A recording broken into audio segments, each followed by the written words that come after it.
Olá, meu nome é Vanessa Lins e eu vou falar sobre o artigo 16, que são os testes ecotoxicológicos de diferentes formulações do bioinseticida produzido na Univille submetidos ao teste de prateleira. Então, vou falar um pouco sobre introdução, metodologia, resultados e discussão e a conclusão. As doenças que são ocasionadas por vetores, elas são consideradas uma das maiores causas de morte no Brasil e no mundo, principalmente as que envolvem mosquitos. Aqui nós temos dois exemplos, o mosquito Aedes aegypti, que é o causador da dengue e da zika, e o Anopheles darlingi, que é um transmissor da malária.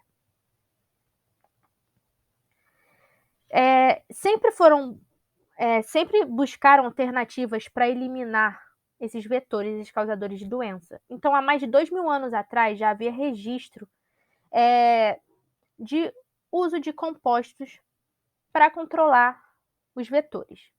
E o seu uso foi, há mais de 2.000 anos atrás, foi encontrado na China, alguns registros, e eles utilizavam compostos orgânicos naturais. E um deles era um composto que era obtido das flores do crisântemo. Na década de 40, eram utilizados os inseticidas sintéticos à base de substâncias químicas orgânicas e inorgânicas. Só que havia consequências, porque o seu uso prolongado ele contamina o solo, águas superficiais e as águas subterrâneas. E torna os recursos inviáveis para uso humano e animal. E o produto ele também se torna menos eficiente com seu tempo de uso, porque ele gera uma resistência maior dos organismos-alvo. Já na década de 80, procurando alternativas para substituir esse inseticida, surgiu os inseticidas biológicos à base de bactérias, como a Bacillus thuringiensis israelensis. Essa bactéria ela é uma gram-positiva e entomopatogênica, aeróbica, e ela pode também ser anaeróbica, e ela é naturalmente encontrada no solo. Nós temos aqui dois produtos que são utilizados para controle de mosquitos e simulídeos no Brasil, à base de BTI. Então, o primeiro é o Vectobac e o segundo é o Tequinar.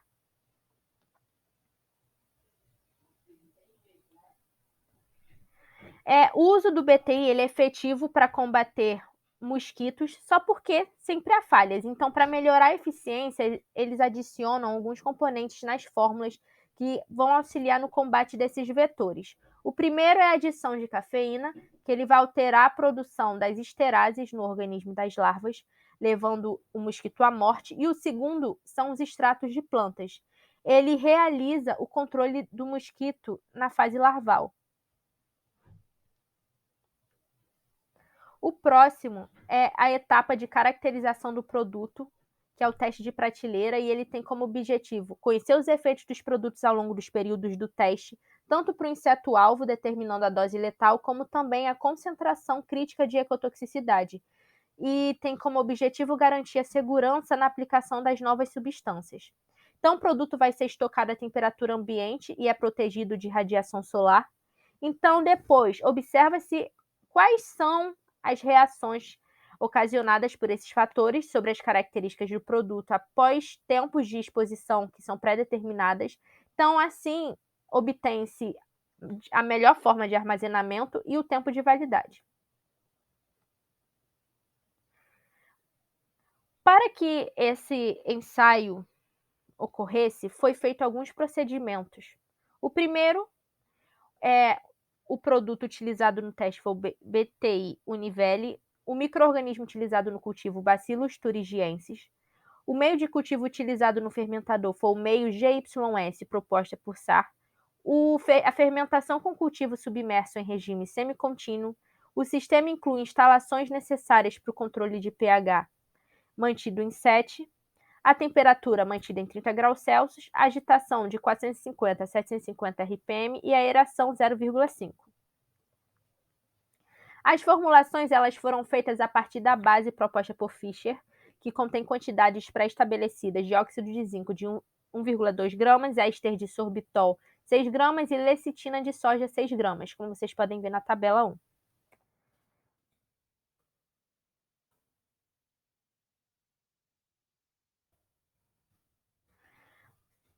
Para a amostra B2, foi adicionado 40 gramas por litro de cafeína pura em pó.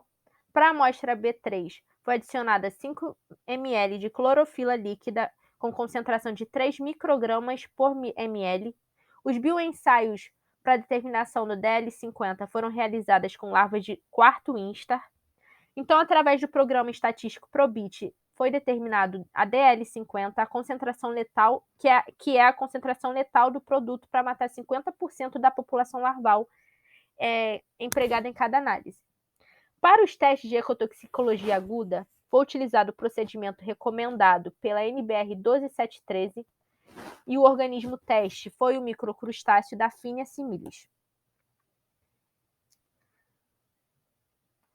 O teste de prateleira ele foi feito em 2 etapas. A primeira utilizou-se amostras de 80 ml de produto formulado com cafeína e clorofila e também o produto bruto centrifugado e eles foram acondicionados em frascos transparentes de plástico.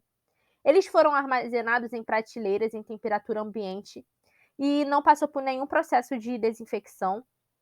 Essas amostras elas foram retiradas de cada frasco e foram conduzidas aos testes para a determinação da DL50 e a concentração crítica.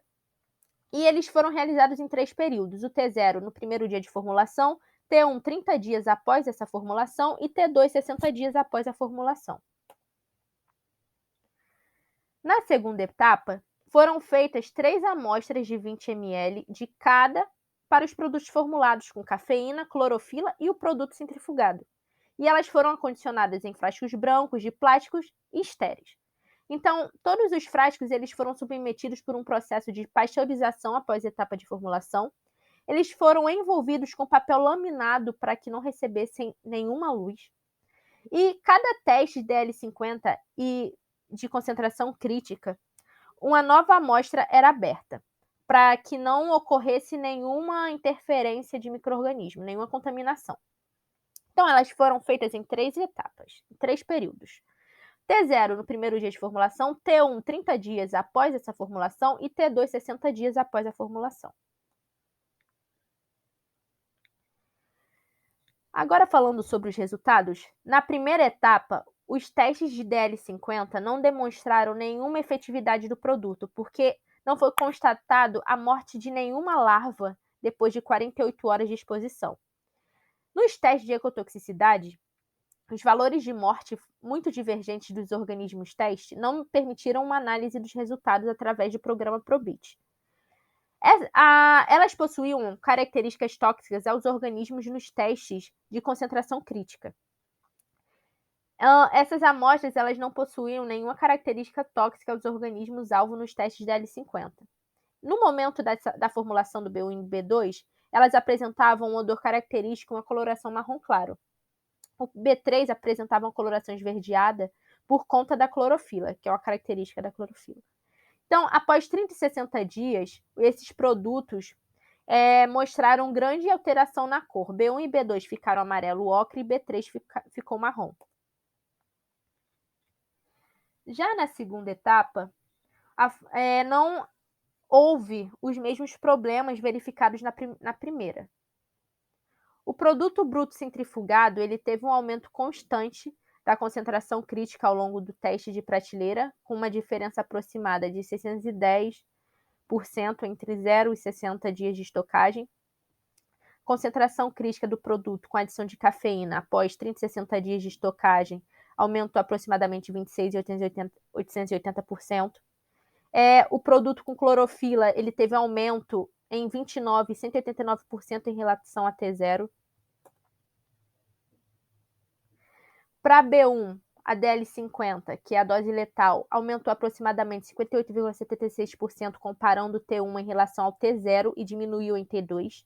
Para B2, ocorreu uma diminuição de 36,5% após os 30 dias e 14,75% em relação a 60 dias. Já B3 teve uma diminuição de 18,4% após 30 dias e 7,92% em relação a 60 dias. Então, ao final dos testes de melhor dose letal que foi observado, foi do produto B2, porque quanto menor o DL50, melhor é a ação dele contra o organismo-alvo.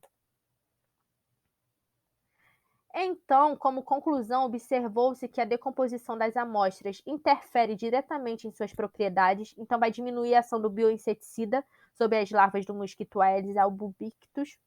A ocorrência dos erros no primeiro teste de prateleira pode ter sido devido a alguma contaminação das amostras por algum tipo de micro-organismo ou até mesmo a incidência de luz.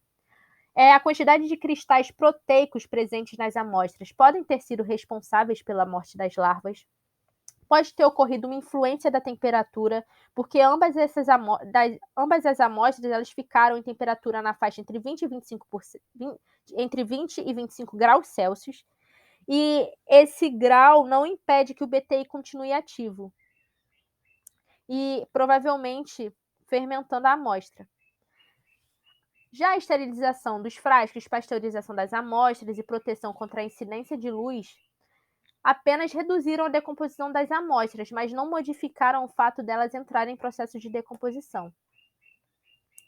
E apesar de ocorrer um aumento nos valores de DL50 após 60 dias na prateleira, eles ainda demonstram valores positivos, porque determinam a eficiência da ação dos produtos sobre as larvas do mosquito Aedes albopictus.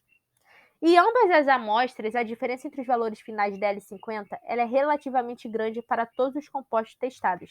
Então, assim, é uma boa margem de segurança. Então, isso quer dizer que não oferecem riscos ao meio ambiente com relação à toxicidade do produto, quando a aplicação foi feita em até 60 dias de estocagem, sob condições adequadas. E obrigada.